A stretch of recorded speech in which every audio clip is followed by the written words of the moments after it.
অসম বিধানসভাৰ প্ৰথম অধ্যক্ষ হিচাপে শপত ল'লে চন্দ্ৰমোহন পাটোৱাৰীয়ে।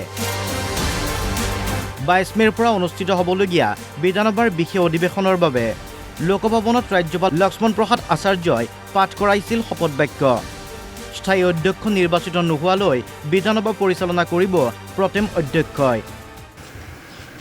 আজি ৰাজভৱনত আমাৰ অসমৰ সন্মানীয় ৰাজ্যপাল মহোদয়ে আমাক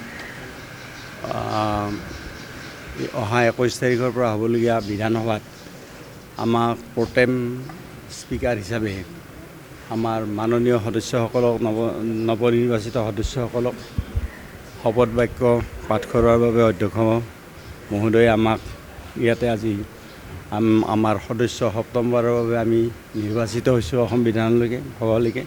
21 মে'ৰ পৰা 4 দিনীয়াকৈ অনুষ্ঠিত হ'ব অসম বিধানসভাৰ অধিৱেশন।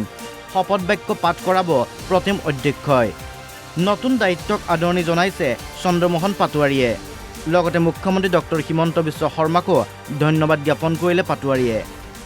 মাননীয় মুখ্যমন্ত্ৰী ডক্টৰ হিমন্ত বিশ্ব শৰ্মা ডাঙৰীয়াকো মই ধন্যবাদ আগবঢ়াইছোঁ এই সুযোগতে, কাৰণ প্ৰথম অধ্যক্ষৰ পদৰ বাবে তেখেতে আমাক নিৰ্বাচিত কৰিছে। গতিকে মুখ্যমন্ত্ৰী ডাঙৰীয়াক মই বহুত ধন্যবাদ জনাইছোঁ আপোনালোকৰ জৰিয়তে দি। প্ৰথম অধ্যক্ষ হৈছে এগৰাকী অস্থায়ী অধ্যক্ষ। স্থায়ী অধ্যক্ষ নিৰ্বাচিত নোহোৱালৈকে বিধানসভাৰ কাম কাজ পৰিচালনা কৰে। পদবীটো এটা আনুষ্ঠানিকতা মাত্ৰ। অৱশ্যে বিধানসভাৰ পূৰ্ণাংগ অধ্যক্ষ হিচাপে দায়িত্ব ল'ব জ্যেষ্ঠ নেতা ৰঞ্জিত কুমাৰ দাসে। ভিডিঅ' জাৰ্নেলিষ্ট সাগৰৰ সৈতে কেপি বৰা, অসম লাইভ 24।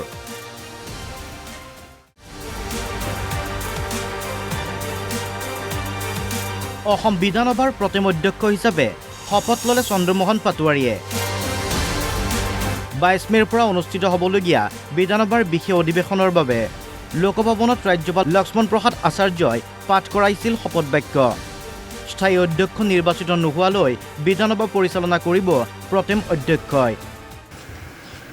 আজি ৰাজভৱনত আমাৰ অসমৰ সন্মানীয় ৰাজ্যপাল মহোদয়ে আমাক অহা 21 তাৰিখৰ পৰা হ'বলগীয়া বিধানসভাত আমাক প্ৰটেম স্পীকাৰ হিচাপে আমাৰ মাননীয় সদস্যসকলক নৱনিৰ্বাচিত সদস্যসকলক শপত বাক্য পাঠ কৰোৱাৰ বাবে অধ্যক্ষ মহোদয়ে আমাক ইয়াতে আজি আমাৰ সদস্য সপ্তমবাৰৰ বাবে আমি নিৰ্বাচিত হৈছোঁ অসম বিধানলৈকে সভালৈকে। 21 মে'ৰ পৰা 4 দিনীয়াকৈ অনুষ্ঠিত হ'ব অসম বিধানসভাৰ অধিৱেশন।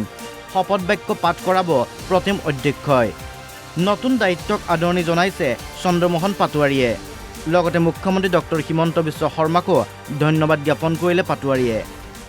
মাননীয় মুখ্যমন্ত্ৰী ডক্টৰ হিমন্ত বিশ্ব শৰ্মা ডাঙৰীয়াকো মই ধন্যবাদ আগবঢ়াইছোঁ এই সুযোগতে, কাৰণ প্ৰথম অধ্যক্ষৰ পদৰ বাবে তেখেতে আমাক নিৰ্বাচিত কৰিছে।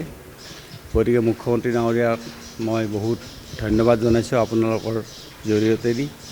প্ৰথম অধ্যক্ষ হৈছে এগৰাকী অস্থায়ী অধ্যক্ষ। স্থায়ী অধ্যক্ষ নিৰ্বাচিত নোহোৱালৈকে বিধানসভাৰ কাম কাজ পৰিচালনা কৰে। পদবীটো এটা আনুষ্ঠানিকতা মাত্ৰ। অৱশ্যে বিধানসভাৰ পূৰ্ণাংগ অধ্যক্ষ হিচাপে দায়িত্ব ল'ব জ্যেষ্ঠ নেতা ৰঞ্জিত কুমাৰ দাসে।